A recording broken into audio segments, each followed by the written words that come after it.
Kamal Haasan Rajinikanth నటించబోయే multi starrer అయిన ముందుకు కదిలేలా ఉంది. కానీ కమల్ నిర్మాణంలో రజనీకాంత్ చేయాలనుకుంటున్న సినిమా మాత్రం ముందుకు కదలట్లేదు.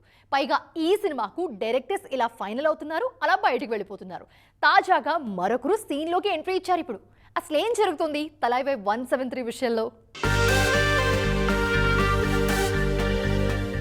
రజనీకాంత్ ప్రస్తుతం చాలా బిజీగా ఉన్నారు. ఓవైపు జైలర్ 2 సినిమా చేస్తూనే మరోవైపు 2 సినిమాలను లైన్లో పెట్టారిన. నెల్సన్ తెరకెక్కిస్తున్న జైలర్ 2 షూట్ ఇప్పటికే పూర్తయింది. రిలీజ్ డేట్ విషయంలో మాత్రం ఇంకా క్లారిటీ ఇవ్వలేదు. ఇది సెట్స్ పై ఉండగానే నెల్సన్ తోనే మరో సినిమాకు ఓకే చెప్పారు సూపర్ స్టార్. జైలర్ 2లో ఒకేసారి ప్రీక్వెల్, సీక్వెల్ చూపిస్తున్నారు నెల్సన్. ఫస్ట్ హాఫ్ అంతా రజనీ జైలర్ గా ఉన్నప్పుడు ఏం చేశారు, సెకండ్ హాఫ్ లో ప్రస్తుతం ఏం జరుగుతుందనేది చూపించబోతున్నారు. ఇక కమల్ హాసన్ రజనీ మల్టీ స్టారర్ కి కూడా నెల్సనే దర్శకుడు. అన్నీ బాగానే ఉన్నా రజనీతో కమల్ నిర్మించాలనుకున్న తలైవా 173కి దర్శకుడు ఓ పట్టానా సెట్ అవ్వట్లేదు. తలైవా 173కి ముందు సుందర్ సి దర్శకుడు అన్నారు. అనౌన్స్మెంట్ కూడా ఇచ్చారు. కానీ ఉన్నట్లుండి ఆయన తప్పుకున్నారు.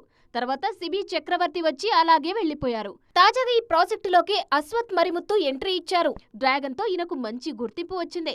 మరి కనీసం ఈయనైనా ఈ సినిమాను ముందుకు తీసుకెళ్తారా లేదనేది చూడాలిక.